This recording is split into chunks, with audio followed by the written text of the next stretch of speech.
어서 오세요. 반갑습니다. 저는 제주도에 살고 있는 여자입니다. 저희 부모님은 제주도 토박이이신데요. 해녀와 어부의 딸로 태어나 행복했던 일화가 많은데 오늘은 저에게 비극과 복수에 관한 이야기를 꺼내보려고 합니다. 재밌고 시원한 이야기이니 꼭 들어주세요. 그럼 바로 시작하겠습니다. 저는 제주도에서 나고 자라 대학까지 제주도에서 나왔어요. 직장도 제주도에 있는 한 중견 기업에 들어가서 평생 제주도에서만 살게 될 줄 알았습니다. 대학교 때 친구들과 서울에 한번 놀러 간 것 외에는 제주도를 떠나본 적이 없었답니다. 해외여행은 나중에 돈 많이 벌면 부모님을 모시고 갈 계획이었고요. 저희 아빠는 남의 배를 타고 일하는 어부셨는데 월급쟁이라 크게 돈을 벌지 못하셨습니다. 날씨가 좋지 않은 날에는 일하지 못했고 일당도 많지 않았죠. 엄마는 외할머니의 일을 이어받아 해녀로 일하셨어요. 해녀 또한 돈을 많이 버는 직업이 아니어서 보통보다 못한 집안에서 자랐답니다. 부모님의 직업과 벌이를 말씀드린 이유는 부끄러워서 드리는 말씀이 아니라 제가 결혼하면서 무시당했던 순간이 있어 말씀드린 거예요. 제가 27살 때 제주도에 여행 온 남편을 만나게 되었는데 사랑에 빠져 장거리 연애를 하게 되었습니다. 4년간 한결같은 모습으로 저를 사랑해준 그이와 결혼을 하기로 했답니다. 남편이 제주도에서 이직하려고 했는데 그이에게 맞는 회사가 없어 제가 서울로 이직해서 결혼 생활을 하기로 했죠. 서울에 몇 번 나갈 때마다 시댁 식구인 예비 시부모님을 식당에서 뵀는데 두 분 다 좋으신 분들로 느꼈습니다. 시아버지는 저를 무척 예뻐하시며 아가라고 불러주셨고 시어머니는 조금 까칠하긴 하셨지만 결혼해도 좋다는 말씀을 해주셔서 저를 마음에 들어하는 줄 알았습니다. 그리고 저희 집이 혼수 마련할 형편이 안 되기도 했고 제가 모은 돈이 거의 없어서 빈손으로 시집을 가야 할 상황이었습니다. 그러자 시어머니는 그럴 거면 아예 시댁에서 살다가 분가하는 게 어떻겠냐고 물으셨답니다. 1년만 같이 살면 집뿐만 아니라 혼수까지 다 마련해 주시겠다고 해서 저는 당연히 좋다고 대답하고 시집살이를 결정했습니다. 그래서 제주도에서 결혼식을 올리고 서울 시댁으로 들어가 살게 되었습니다. 시댁은 대저택이었어요. 어떻게 이런 부자가 되었는지 궁금했는데 시어머니가 스스로 알려주시더군요. 원래 우리 집안은 지질이 못 사는 집안이었어. 내 남편은 비만 오면 집에서 자빠져 자는 노가다꾼이었지. 그런데 내가 재테크를 기가 막히게 해서 이런 부자가 된 거야. 새애기 너도 나처럼 되고 싶거든. 나한테 잘 배우도록 해. 네, 어머님. 재테크로 이런 집을 마련하셨다니 대단하세요. 돈을 벌려면 머리가 좋아야지. 네 친정 부모처럼 하루 벌어 하루 사는 사람들은 죽었다 깨어나도 나처럼 될 수가 없다. 명심하도록 해라. 저는 대답하지 않았습니다. 첫날부터 부모님을 무시하는 발언을 하니 불쾌했어요. 그런데 그때 시아버지가 위로하듯 말씀하셨어요. 아가, 내 집사람이 좀 생각 없이 말하는 경향이 있다. 마음에 담아두지 말거라. 지 집은 아니니까. 아, 네, 알겠어요, 아버님. 저는 괜찮습니다. 지금 두 사람 뭐 하는 거야? 내가 무슨 실수라도 한 것처럼 말을 주고받고 있네? 당신은 나한테 얹혀 사는 주제에 감히 내 흉을 봐? 뭐? 생각 없이 떠드는 년이라고? 다시 말해봐. 내가 언제 생각 없이 떠드는 년이라고 했어? 그렇게 말하는 경향이 있다고 설명한 것뿐이야. 당신이 평소 타인에게 상처 주는 말을 아무렇지 않게 해서 일러준 거라고. 당신이 방금 사돈뿐만 아니라 나더러 노가다꾼이라며 흉을 봤잖아. 그게 상처가 되는 말이었어. 당신 진짜 웃긴다. 노가다꾼으로 살아온 게 쪽팔리긴 한가 보지. 그럼 젊었을 때 공부를 좀 해서 일다운 일을 하지 그랬냐? 시아버지는 기분 나빠할 저를 걱정해서 한마디 했을 뿐인데 괜히 욕만 바가지로 먹고 말았답니다. 시집살이 첫날부터 분위기가 이래서 걱정이 되더라고요. 또 시어머니가 시댁 분위기를 좌지우지하는 것은 기본에다 식구들에게 명령조로 말하면서 왕처럼 행동하셨습니다. 결혼 전에는 그냥 까칠한 분 정도로 알고 있었는데 알면 알수록 괴팍한 면이 적나라하게 드러나더라고요.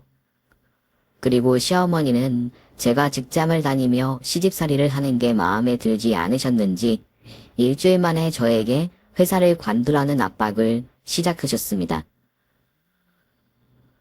저기야, 너 회사 그만두는 게 좋겠다. 중소기업 다녀서 언제 돈을 벌려고 그러니? 그냥 집에서 살림 배우고 남편 내조나 해라. 나한테 살림 배우고 돈 버는 방법도 배워서 분가하면 좋지 않겠어? 어머님, 그건 좀... 제가 입사한 지 한 달도 되지 않은 데다 지금 회사에서 배울 게 많아서 그만두고 싶지 않아요. 그리고 어머님한테 돈 버는 방법을 배우려면 돈이 있어야 가능하잖아요. 그러니까 저 일 다니는 거 가지고 뭐라 안 하셨으면 좋겠습니다. 너 지금 내 말 무시하는 거니? 내가 이래라 하면 이래야 하고 저래라 하면 저래야 하는 거야. 네가 내년에 분가할 돈을 주는 사람이 누군지 모르니? 참말 말고 회사 때려치워라. 그런데 저는 회사를 그만둘 생각도 시어머니한테 지고 싶지도 않았습니다. 한번 꺾여버리면 평생 저를 손바닥 위에 올려놓고 가지고 놀 것 같아서 확실하게 제 의견을 말씀드렸답니다. 어머님, 저는 회사를 계속 다닐 거고요. 분가는 어머님이 시켜주지 않아도 상관없습니다. 오빠랑 대출받아서 마련하면 되니까 괜한 말씀하지 말아주세요. 없이 살던 년이 차도에 신말 세가지고 시어머니 말에 콧구녕으로 듣고 자빠졌네. 너 나중에 후회하지 마라. 나는 내 말을 거역하는 것들한테는 돈 한 푼 줄 생각이 없으니까. 네, 알겠어요. 아무래도 제가 욕심을 부렸나 봐요.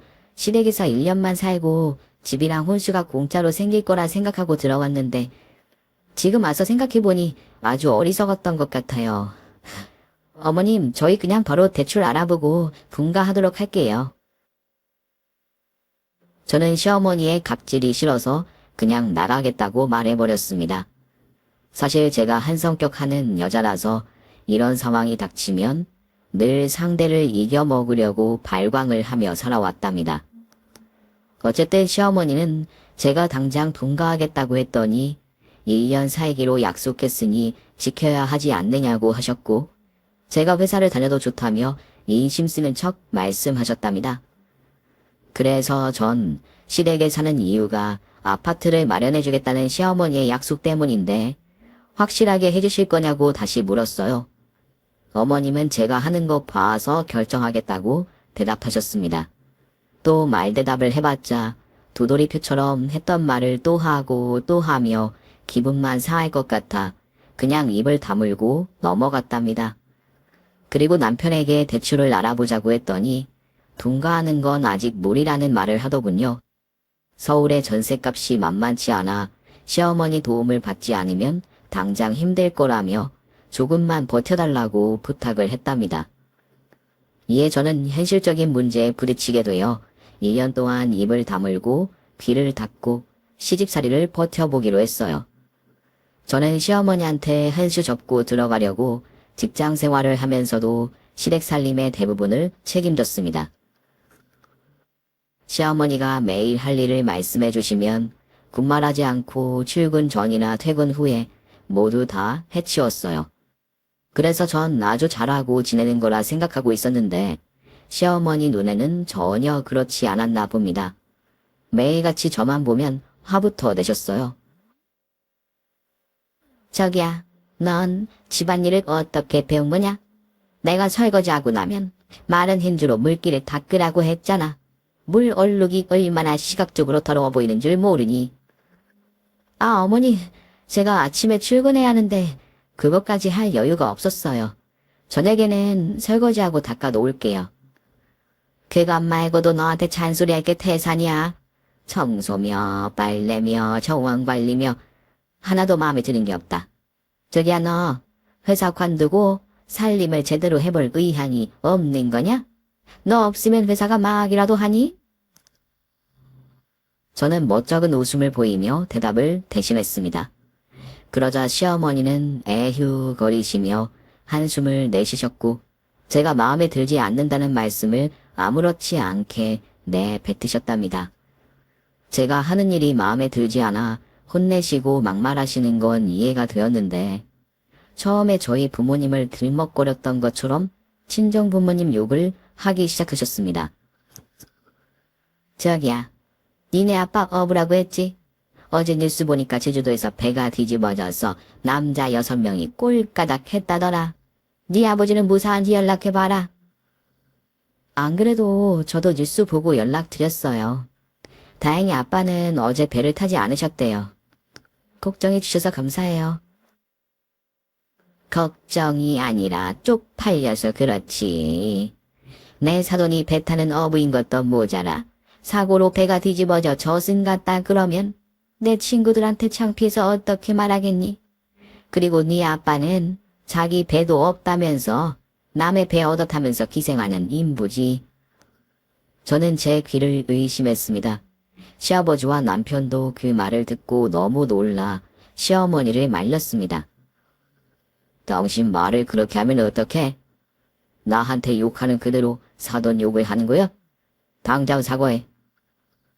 어머, 지금 큰 실수를 하셨어요. 말 한마디로 천냥빚을 갚는다는데 엄마는 지금 말 한마디로 제 아내에게 씻을 수 없는 상처를 주셨습니다. 저를 대변해주는 두 부자 때문에 가만히 있었는데 시어머니는 거기서 끝내지 않고 말을 이었습니다. 이것들이 누구 덕에 이런 집에서 편하게 먹고 사는 줄 몰라. 노가다꾼인 당신만 믿고 살았더라면 우리는 지금쯤 지하 방이나 옥탑방에서 곰팡이와 벌레들과 같이 기생하면서 살았을 거라고. 그런데 내가 말 좀 몇 마디 했다고 눈에 쌍심들이 켜고 지랄들을 해. 당신이나 지훈이 너는 나 아니었으면 냄새나는 집구석에서 살았을 거야. 특히 양지훈, 넌 엄마를 잘 만나서 하고 싶은 공부 다 배우고 지금처럼 대기업에 들어갈 수 있던 거야.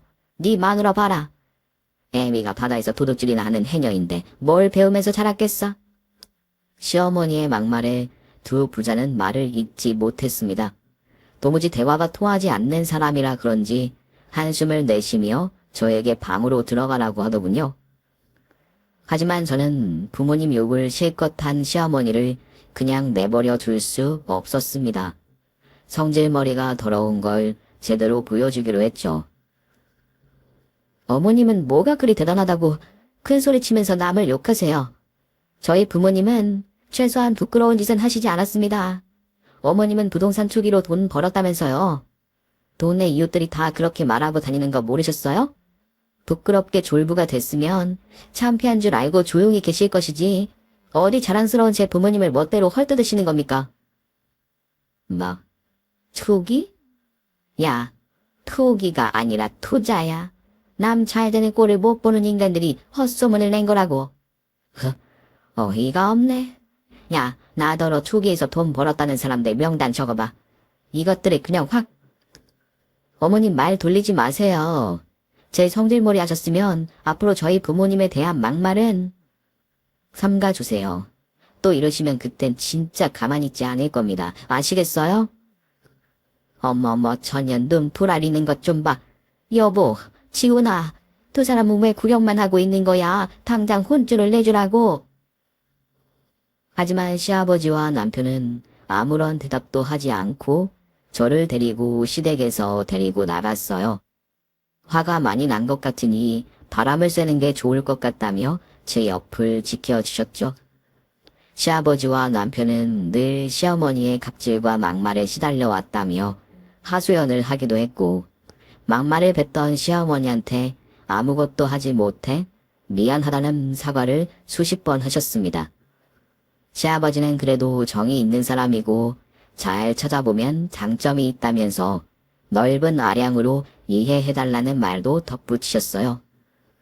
남편은 또 이런 일이 생긴다면 원룸으로 분가를 하더라도 시어머니와 떨어뜨려 주겠다고 하더군요. 그래서 전 그럴 필요 없다고 대답했습니다. 1년을 버티고 기필코 아파트를 받고 나가겠노라 다짐의 말을 전했어요. 그리고 시어머니가 무슨 말을 하든 간에 오늘처럼 흥분하지 않고 한기로 흘리기로 했죠. 시어머니는 당신이 우위해 있다는 걸 증명하고 싶었는지 매일 저에게 있는 척 잘난 척을 하셨고 무시하는 말을 아끼지 않으셨습니다. 그런데 제가 발끈하지 않고 한기로 흘렸더니 혼자 분노하시더군요. 제가 고분고분하게 내내거리고 방으로 들어가면 나오질 않으니 저를 화나게 하려고 안달이 나셨답니다. 저기야, 나와봐라. 내가 궁금한 게 있어서 그러는데 여기 좀 나와봐라. 저는 방문을 열고 억지로 나갔습니다. 하지만 표정은 억지 미소를 짓고 있었죠. 어머님 언제까지 저를 저기야라고 부르실 건가요? 며느리도 있고 새액이라는 예쁜 호칭이 있잖아요? 아니면 수지라는 제 이름으로 불러주셔도 좋고요. 시끄럽고 빨리 와봐라. 너 해녀의 딸이니까 잠수 잘하지? 여기 대하에 물을 받아놨는데 너 잠수 한번 해봐라. 2분 넘게 하면 내가 10만 원 줄게. 뜬금없이 잠수를 하라고요? 어머님이 많이 심심하신가 봐요. 좋아요. 한번 놀아드리죠. 그런데 대하 물이 많이 더러운데요. 뭐가 둥둥 떠다녀요. 내가 방금 족욕을 했거든. 그런데 내 발을 아주 깨끗하니까 신경 쓰지 말고 여기에 대가리 받고 잠수해봐라. 어머님 이젠 하다 일진놀이에요? 요즘 더 글로리 보시더니 잘 괴롭히라고 이런 짓을 꾸미신 건가요? 돈 10만 원을 걸고 저한테 발 닦은 물에 잠수를 하라고요. 도저히 못 봐드리겠네요. 어머님 저 못 드린 걸로 하고 들어갈게요. 자기야, 10만 원이 적으면 20만 원 줄게. 너네 부모한테 용돈 붙여드려야지. 왜 들어가냐? 에이, 재밌으려다 말았네. 이런 미친 짓을 즐기려는 시어머니가 이해가 되지 않았는데 이 밖에도 일부러 똥을 싸고 변기를 막은 다음에 저에게 뚫게 만들었답니다. 미안하다. 내 똥이 굵어서. 그런데 자주 해봐서 뚫기 쉽지. 아, 어머님. 여기 입으로 휴지를 뭉쳐서 버리셨네요. 이제 그만 좀 하세요. 아니, 똥 싸고 휴지 쓰는 건 당연한 건데 왜 난리니? 어쨌든 수고했다. 똥처리 아줌마. 크크크. 어머님 다음부터는 변기 뚫는 사람 부를게요. 그 사람한테 어머님이 싼 똥이라고 할 테니까 그만 변기 막으세요. 치, 고작 한다는 소리가 사람 부른다는 거냐? 알았다. 치사해서 안 시키련다. 시어머니는 집에서 할 일이 없어 저를 괴롭힐 놀이를 계속 만들어냈습니다. 하루는 저더러 도배를 하라고 해서 남편과 같이 안방에 도배를 끝마쳤는데 시어머니가 고개를 갸우뚱거리더니 한마디 하셨습니다. 이전 게 낫다. 다시 원위치 시켜라. 네? 어머님 이거 프릴 다 발라놔서 다시 뗄 수가 없어요. 그러면 다시 다 뜯어내고 원래 벽지를 사다가 붙이면 되잖아. 이 간단한 걸 나한테 묻는 거니. 오늘 중으로 다시 원상복구해놔라. 사이코패스라는 걸 이럴 때 쓰면 적합한 말이겠죠? 제 시어머니는 이렇게 매주 한 건씩 하시며 저를 구겨 먹었답니다. 다 때려치우고 나가버릴까 했는데 지금까지 버텨온 4개월의 시간이 아까워서 남은 8개월을 버텨보기로 했답니다. 다행이라고 해야 할지 모르겠는데 시어머니는 이상한 괴롭힘을 그만두셨습니다. 실증이 난 건지 양심의 가책을 느낀 건지는 모르겠지만 똥 싸고 막히게 하거나 벽지를 바꿨다 원위치를 시키거나 발 담근 물을 가져다주며 잠수하라는 개소리를 더는 하지 않더라고요. 그러던 어느 주말에 시장을 보고 있었습니다. 시어머니는 친구들을 만나신다고 밖에 나가신 상태였고요. 그런데 시장 근처 카페에서 어느 중년 남자와 하하호호 웃으며 수다를 떨고 있었습니다. 저는 괜히 오해하고 의심하지 말자는 생각을 가지고 지나치려고 했는데 시어머니가 중년의 남자와 뽀뽀를 하더군요. 이건 누가 봐도 바람이라는 걸 알 수 있었죠. 그 순간 시아버지가 떠오르며 그동안 이런 식으로 살아오셨겠구나 하며 측은한 마음이 들었습니다. 시아버지가 상처를 받더라도 이건 바로 알려야 할 것 같았어요. 그래서 집으로 성급히 달려가 남편과 시아버지 앞에서 제가 증거 사진으로 찍은 뽀뽀 사진을 보여드렸습니다. 그러자 시아버지가 놀란 눈으로 말씀하셨어요. 이게 진짜 내 아내야? 다른 사람 아니지? 아버지, 이거 엄마 맞아요. 그리고 옆에 있는 남자는 저기 옆 골목 대저택에 사는 김씨 아저씨네요. 가끔 길에서 만나서 인사하곤 했었는데 친절하게 대해줘서 기억나요. 그런데 지금 생각해보니 엄마랑 바람이 나서 실실 쪼갰던 거네요. 옆 골목 사는 놈팽이라고. 으이구야, 이놈의 옆에 내가 동네 남자랑 바람을 피우고 있었다니. 난 바보처럼 지처럼 아무것도 모르고 있었고. 이를 어쩌면 좋으냐 지훈아. 새아가 내가 어떻게 해야 하는 거니? 시아버지 말씀에 당장 이혼하라는 말을 하고 싶었는데 목구멍에서 넘어오지 않았습니다. 그러자 시아버지는 잠시 보류하자고 말씀하셨어요. 얘들아, 일단은 비밀로 하자. 니들 엄마한테는 모른 척들 하고 있으라. 내가 마음의 결정을 하면 알아서 할 테니까 말이야.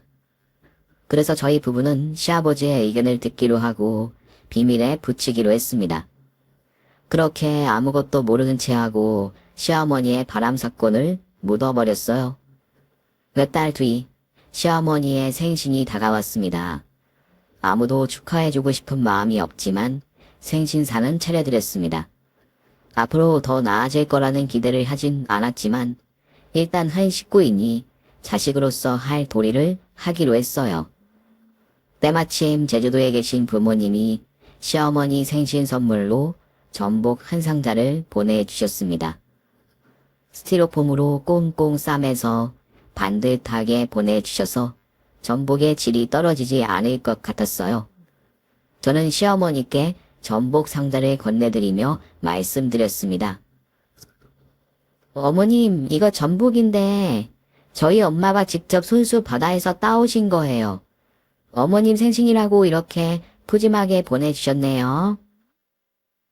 그러자 시어머니는 코를 막으며 대답했어요. 아우, 비린내야. 그거 치워라. 네 엄마가 잡은 전복에 균이라도 있으면 어쩌려고 그러냐. 나 오래 살고 싶다. 검증된 음식 아니면 손도 대지 않는다고. 전복은 호텔 레스토랑에서 우아하게 먹어야지. 이렇게 택배로 온 걸 집어먹으면 품위도 없어진다. 에휴, 네 엄마는 왜 시키지도 않는 짓을 한 거냐? 이런 뭐 보내줄 거면 차라리 돈을 붙이라고 그래라. 비싼 레스토랑 가서 한 끼 해결하게 말이야. 그렇게 엄마의 성의를 무시하자 시아버지가 웃으며 말씀하셨어요. 아이고, 이렇게 귀한 걸 다 보내주셨다고? 내가 전복 킬러인데 아주 잘 됐다. 우리 안 사더니 직접 딴 전복이라니까 더 맛있겠구나. 아우, 그지철씨 난리 나셨네. 하긴 당신은 내가 사주지 않으면 이런 거 구경도 못하지. 아유, 그지 같은 당신이 그거 다 먹으면 되겠네. 냄새나니까 저리 가져가서 먹어. 당신은 그렇게밖에 말을 못해? 새애기한테 상처 주는 말 좀 그만해. 여보, 방금 나한테 소리 지른 거야. 지금 당신을 먹여주고 살려준 나에게 언성을 높인 거냐고. 이거 참 노가다 뛰는 개 잡부 놈을 사람답게 살게 해줬더니 은인한테 소리 지르고 가르치려고 들어? 야, 넌 나 아니었으면 공사판에서 벽돌이나 나르다가 골병 들어 대졌을 거야. 정말 지겹다. 당신의 그 잘난 척. 지겨워. 내가 20년 전에 했던 막노동이 그렇게 부끄러웠냐? 언제까지 노가다꾼이 어쩌고 하면서 조롱할 거야? 나도 이젠 지친다 지쳐.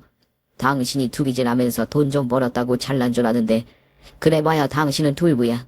나는 돌부랑 사는 놈팽이고. 이 인간이 뭘 잘못 먹었나? 지금 당신을 편하게 먹여 살려준 하늘 같은 마누라한테 대들어. 이 찌질한 놈아. 계속 찌질하게 피부터 먹고 살 것이지 어디서 파락하고 연병이야? 왜? 네 며느리 앞에서 등신 같은 모습만 보여주니까 쪽팔려 있냐? 그런데 오늘은 남자다운 시아버지가 되고 싶은 모양이지. 정말 질려버린다. 알았다. 당신의 찌질한 남편은 저쪽 가서 안사돈이 보내준 전복이나 먹을게. 당신은 거기 앉아서 고고하게 케이크 썰어 드세요. 됐죠? 시아버지와 저희 부부는 시어머니를 뒤로하고 거실 바닥에 앉았습니다. 저는 시아버지께 감사하기도 했지만 모진 말을 들으셔서 마음이 좋지 않았어요. 아버님은 제 마음을 알아채셨는지 제 손등 위에 손을 얹으시며 세상에서 가장 환한 미소를 지으셨습니다. 그리고 제주도에서 부모님이 보내준 전복 상자를 열었습니다. 싱싱한 전복이 아주 많았는데 그 사이에 포장지에 쌓여있는 물건이 하나 보였어요. 친정 부모님이 시어머니에게 주는 생신 선물인 것 같아 꺼내서 가져다 드렸어요. 어머님, 전복 말고도 다른 걸 보내주셨네요. 이거 받으세요. 아우, 비린내. 예, 뭔지 몰라도 난 됐다. 그거 뜯어서 네 시아버지 주든지 너희들이 가지든지 해라. 아무리 그래도 선물인데 그냥 받아주시면 안 돼요? 성의를 생각해 주셨으면 좋겠어요. 얘가 왜 이래? 내가 싫다잖아. 하루 벌어 하루 사는 불쌍한 양반들이 주는 선물이 뻔하지 않겠니? 설사 비싼 걸 준다 해도 수준 안 맞는 사람이 주는 건 받지 않는다. 저기야, 네 부모가 나한테 롤렉스 시계를 준다 해도 안 받을 거니까 옆집 개를 주든 네 시비를 주든지 해라. 시어머니 막말에 내성이 생겨서 그런지 바로 한기로 흘려버렸습니다. 그래서 선물 상자를 들고 다시 시아버지한테 다가갔습니다. 아버님, 이거 어머님이 받기 싫으시다네요. 실례가 안 되면 아버님이 받아주실래요? 저희 부모님의 성이라 꼭 받아주셨으면 좋겠어요. 아이고, 얘 나야 영광이지. 네 시무가 싫다니까 내가 받으마. 너희 부모님께는 전복도 잘 받았고 선물도 잘 받았다고 꼭 좀 전해드려라. 아니다, 내가 나중에 직접 감사 인사를 드리마. 자, 그럼 우리 세기가 준 선물을 뜯어볼까나. 시아버지는 여전히 환한 미소로 선물 상자를 뜯으셨습니다. 그런데 포장지를 뜯자마자 시계 케이스가 보였는데 누구나 아는 브랜드가 쓰여 있었어요. 저의 세 사람은 너무 놀라서 입을 크게 벌리며 감탄사를 자아냈습니다. 시아버지는 입을 떡 벌린 채로 케이스를 열었는데 롤렉스 시계가 반짝거리며 모습을 드러냈답니다. 우와, 이거 말로만 듣던 롤렉스 시계 아니더냐? 시아가. 그러네요. 여기 품질 보증서도 있는 걸 보니 진짜네요. 아이고, 이름을 어떻게 봤냐, 시아가. 이거 부모님께 돌려드리자. 마음만 고맙게 받겠다고 전해드리려. 아니에요. 부모님이 보내주신 선물인데 어머님에 이어 아버님까지 거절하시면 많이 서운해하실 거예요. 아무리 그래도 이 비싸고 귀한 걸 어떻게 받니? 시아버지는 두 손을 벌벌 떨고 계셨는데 주방에서 케이크를 드시던 시어머니가 다가와서 롤렉스 시계를 내려다보며 말씀하셨습니다. 채, 이걸 네 부모가 보내준 거라고. 저기야, 이거 정품이면 1억이 넘어. 어설픈 짝퉁을 보내준 걸 가지고 온 식구가 호들갑을 떨고 있네. 저기야, 요즘은 짝퉁이 워낙 잘 나와서 품질 보증서도 다 들어있어. 그리고 부자인 나도 하나 없는 롤렉스 시계를 네 여보 아빠랑 해녀 엄마가 사줬다는 게 말이 되니? 상식적으로 말이 안 되잖아. 여보, 그거 짝퉁이니까 막 차고 다녀. 당신 인생이랑 똑같은 시계니까 험하게 다뤄도 된다고. 당신 진짜 이거 필요 없지. 디자인도 그렇고 사이즈도 그렇고 내 손목에 딱 맞아. 그리고 내가 보기엔 정품이 분명해. 사돈이 가품을 보내실 성격이 아니란 말이야. 믿고 싶은 대로 믿어. 짝퉁 시계에 환장하기는. 어린아시겠어. 짝퉁 시계 하나도 마음대로 못 사는 주제이니. 나한테 그런 시계를 트럭으로 줘도 안 갖는다. 시어머니는 끝까지 부모님의 선물을 무시하고 깎아내리고는 방으로 들어가셨습니다. 그리고 시아버지는 친구분들에게 자랑하러 다녀오겠다며 집을 나가셨네요. 그리고 몇 시간 뒤 들어오신 시아버지가 시계에 대해 말씀하셨습니다. 세아가, 내 친구가 시계 전문점을 하는데 그놈이 진짜가 맞다는구나. 역시 내 말이 맞았어. 그 말이 놀랍긴 했지만 저희 부모님이 짝퉁 시계를 선물할 만큼 어리석은 분들이 아니어서 진품이라는 건 예상하고 있었습니다. 그 말을 들은 시어머니는 더듬거리며 말씀하셨어요. 그게 진짜 롤렉스라고. 당신 친구 생활의 달인에 나왔던 그 시계 전문가를 말하는 거지. 그 양반이 진짜라고 하면 맞는 말일 텐데. 맞아. 그런데 왜? 진품이라니까 도로 가져가고 싶어? 이거 당신이 받을래? 됐어. 그 시계가 어떤 경로로 산 건지 모르잖아. 괜히 불법으로 거래한 시계라면 골치가 아프다고. 쳇, 해녀 어부가 롤렉스를 선물해줬다고. 아무래도 너무 찜찜해. 사돈이 허튼 짓을 할 사람들인가? 내가 봤을 땐 누구보다 정직한 분들이라 정당하게 구매하셨을 것 같다고. 아우, 짜증나. 당신 목소리가 너무 크다. 꼴랑 시계 하나 받고 호들갑 좀 떨지 마. 롤렉스고 뭐고 비싸봐야 시계라고. 시어머니는 큰 소리를 치시더니 방문을 3개 닫고 들어가셨습니다. 본인이 뱉은 말이 있으니 도로 시계 달라는 말씀을 못하신 것 같았어요. 시아버지가 기쁨에 젖어 있을 때 저는 부모님께 전화를 드렸습니다. 전복과 시계 선물 잘 받았고 시부모님이 감사해한다며 말씀드렸죠. 그러자 부모님은 믿을 수 없는 이야기를 들려주셨습니다. 그 이야기는 조금 있다가 말씀드릴게요. 시아버지가 며칠 내내 시계 때문에 들떠 있었는데 시어머니는 그게 마음에 들지 않았는지 화를 평소보다 몇 배로 많이 내셨어요. 노가다꾼 손목에 채워진 시계를 보니 돼지 목에 진주라는 막말을 하셨고 저희 친정이 그지같이 못 살면서 어떻게 그런 시계를 보냈냐며 아무래도 불법적인 일을 하는 게 아니냐고 말씀하셨습니다. 아이고, 아주 좋아 죽네. 당신은 지적 좀 그만 떨어. 얘네 부모가 무슨 돈으로 그 비싼 시계를 보냈는지 궁금하지도 않아? 내가 보기엔 얘네 부모들 사기라도 치고 있는 것 같아. 도박을 해서 돈을 딴 거 아니야.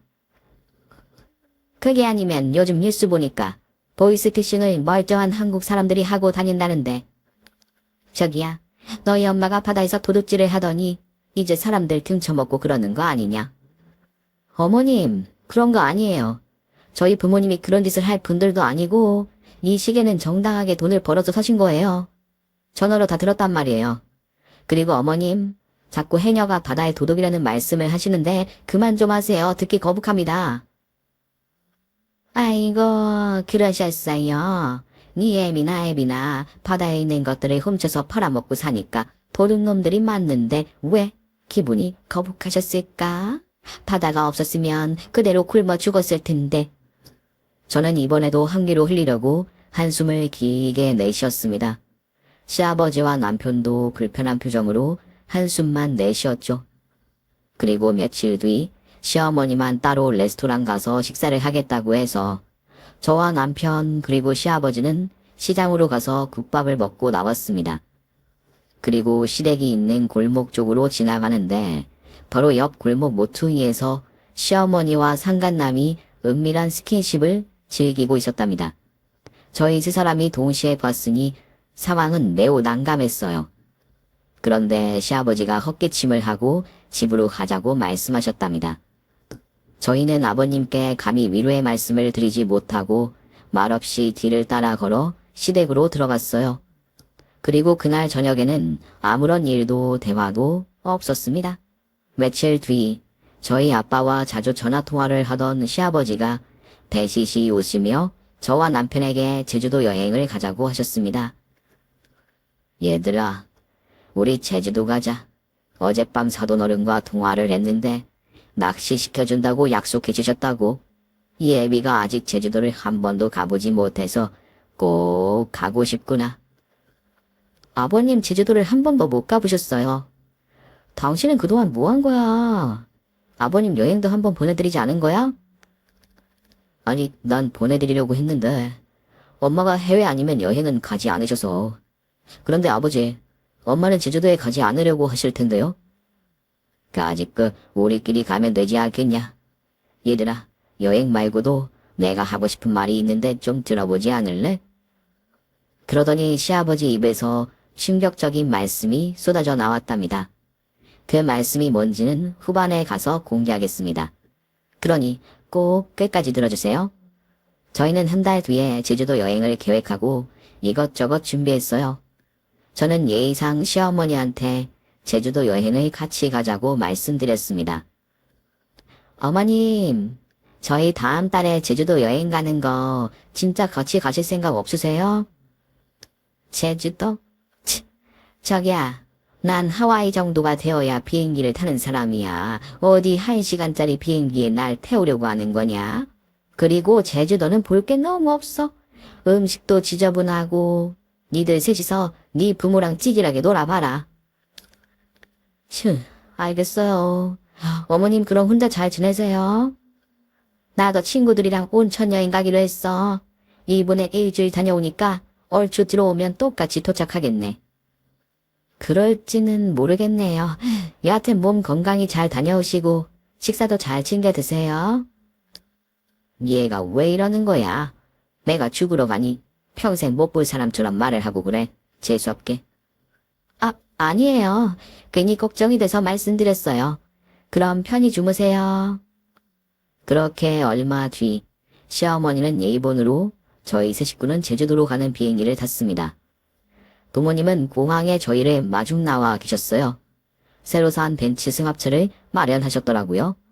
아빠와 시아버지는 반갑게 악수를 하며 껄껄 웃으셨고, 엄마는 저를 꼭 끌어안으시며 안부를 물으셨습니다. 우리 딸이 다시 제주도에 오니까 좋네. 이제 다시는 떠나지 않는 거지? 나랑 남편은 벌써 사표가 수리됐어. 그리고 제주도에서 다닐 직장도 구해놨고, 아버님은 아빠랑 같이 배를 타시며 일하시겠다니까 아무런 문제가 없어. 네 시모만 그렇게 두고 와서 마음에 걸린다. 괜찮을까? 엄마, 그동안 나도 많이 참아왔고 아버님하고 남편도 오랫동안 참고 있었어. 그런데 더 이상은 어머님과 못 지낼 것 같아 다 같이 판단을 내린 거야. 제가 앞서 말한 시아버지의 충격적인 이야기는 바로 저희 세 사람이 제주도로 이사를 떠나기로 한 겁니다. 아버님은 진작부터 이혼 준비를 하시며 시어머니의 외도 증거를 수집하고 계셨다고 했어요. 그래서 일주일 뒤 일본에서 시어머니가 돌아오면 이혼 소장을 받게 될 거라고 하셨어요. 그리고 남편과 저는 시아버지가 제주도 가서 살자는 말씀에 딱 1시간을 고민하고 알겠다고 대답했습니다. 회사에 사표를 내고 모든 걸 정리했죠. 그런데 아무것도 가진 게 없는 저희가 무슨 자신감으로 제주도를 왔는지 궁금하시죠? 중반부에 저희 친정 부모님이 전복 상자에 롤렉스 시계를 보내주신 일화를 들으셨죠? 사실 저희 부모님이 조부모님께 물려받은 맹지가 있었어요. 수천 평의 땅인데 진짜 100만 원을 주고 사는 사람이 없을 정도로 허허 벌판에 있던 땅이었거든요. 그런데 이 맹지에 제주 2공항이 들어선다면서 수백억의 돈을 받고 팔게 되었답니다. 아직 공사가 시작되지 않았지만 저희 부모님은 땅값을 모두 받으셔서 하루아침에 천만장자가 되신 거예요. 그래서 저희 부부와 시아버지는 친정 부모님이 사드린 대저택에 2층과 3층을 쓰기로 했답니다. 저희는 바로 제주도 여행을 만끽했는데 일주일 내내 웃음이 사라지지 않을 만큼 행복했답니다. 그리고 일주일 뒤에 일본에서 돌아와 이혼 소장을 본 시어머니한테 연락이 왔어요. 온 식구가 자기만 빼고 제주도로 이사 온 것도 알게 되어 저에게 전화를 주셨더라고요. 이게 지금 뭐 하는 짓이냐는 쌍욕을 10분 정도 하시다가 시아버지한테 가만두지 않겠다며 당신도 소송을 걸어 아버님을 부숴버리겠다고 엄포를 했답니다. 요즘은 변호사만 출석해도 이혼 판결을 받을 수 있다고 해서 시아버지는 서울로 가시지 않았어요. 외도와 시아버지께 폭언한 영상이 증거로 받아들여져 시아버지가 억대 위자료를 받는 것으로 이혼 판결이 났습니다. 시어머니가 투기로 졸부가 된 시점인 20년 전부터 다 하고 살아왔으니 그에 대한 보상을 다 받게 되었답니다. 그래도 시어머니의 재산엔 끄떡없어서 큰 타격을 주진 못한 것 같았습니다. 그리고 저희가 시어머니를 떠나 제주도로 온 걸 못마땅하게 생각하긴 했는데 갈 테면 가라라는 식으로 받아들여서 저희를 찾아오지도 연락을 주지도 않았답니다. 물론 남편과 시아버지가 시어머니를 다신 보고 싶지 않다고 확실하게 마음을 전달했기 때문이기도 합니다. 그래서 아빠는 큰 배를 한 척 사서 많은 어부들을 고용한 선장이 되셨는데 시아버지가 선원으로 들어가서 함께 어부로 지내고 있답니다. 남편과 저는 취직이 아닌 기념품 가게를 오픈해서 장사를 시작했어요. 그리고 엄마는 물질을 놓을 수가 없다 하셔서 계속해서 해녀로 지내고 계시답니다.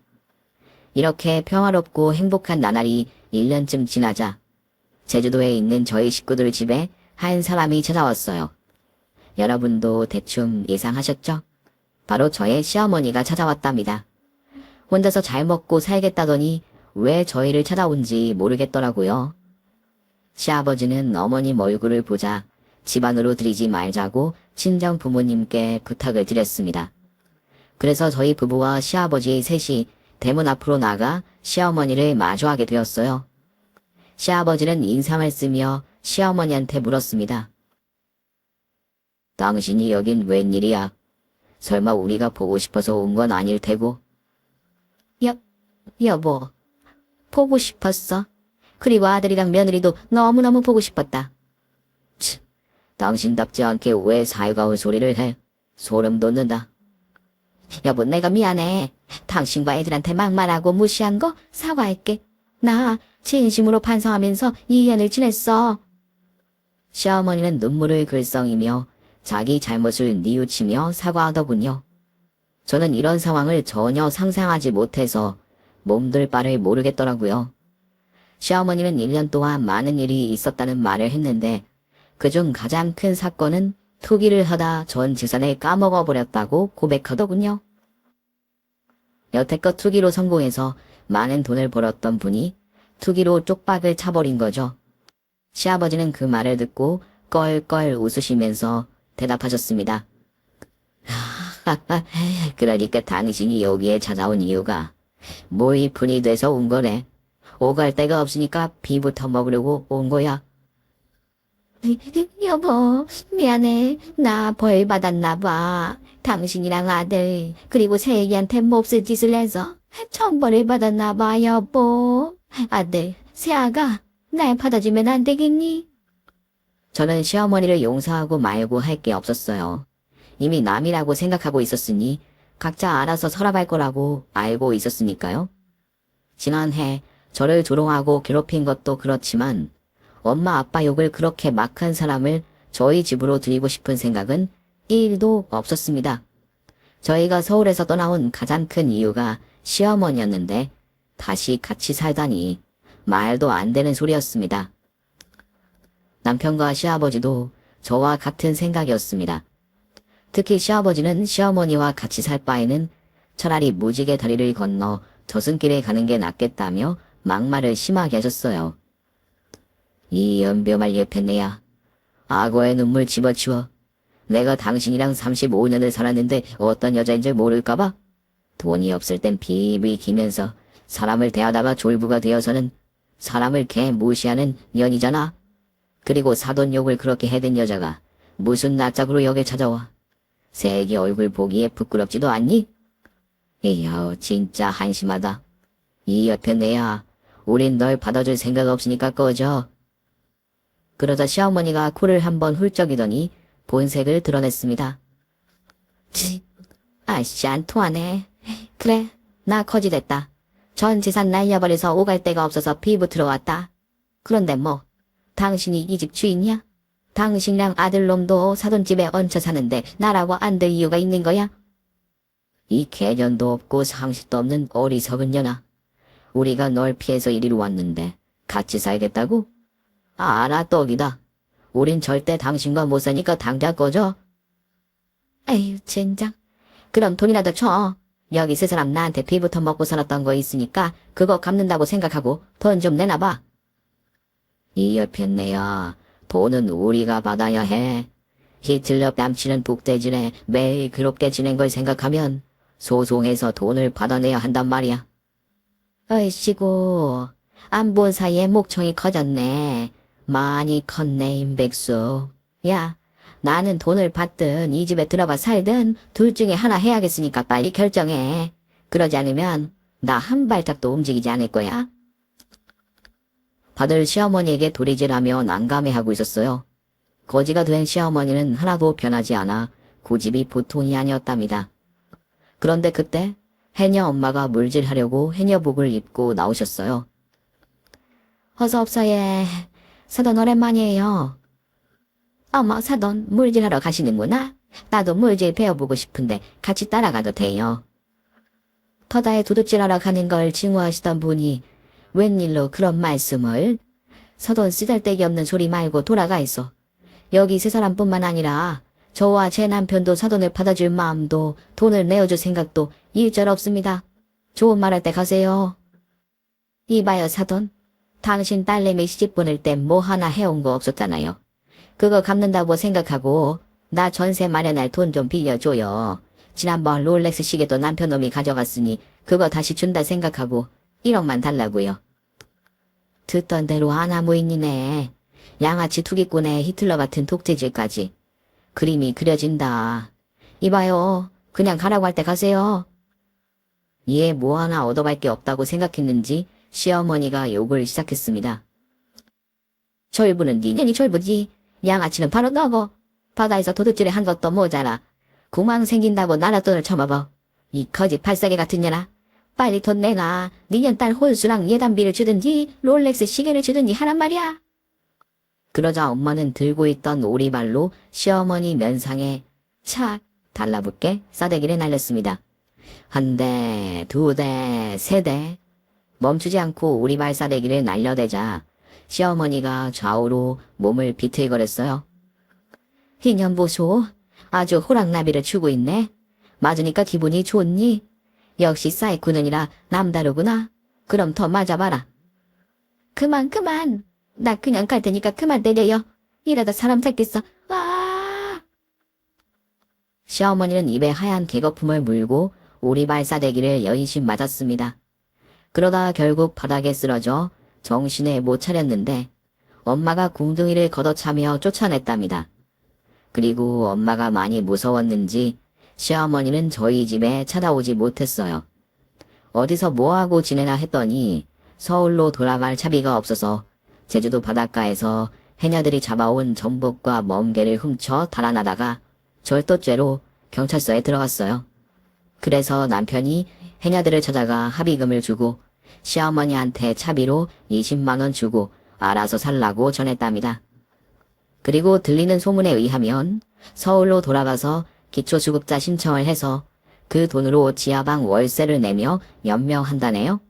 이렇게 남을 깎아내리고 무시하며 조롱하던 시어머니의 인생은 이렇게 밑바닥으로 기게 되었습니다. 저희 친정 부모님과 시아버지, 남편과 저는 재밌고 단란하게 아주 잘 지내고 있답니다. 그리고 얼마 전 제가 임신을 하게 되어 집안 분위기는 최고조로 올랐답니다. 내년에 딸아이가 태어나면 친가 외가를 합친 3대가 같이 사는 집안이 되겠네요. 그럼 재밌는 에피소드가 또 많이 생기겠죠? 그때 가서 다시 한번 더 사연을 보내도록 할게요.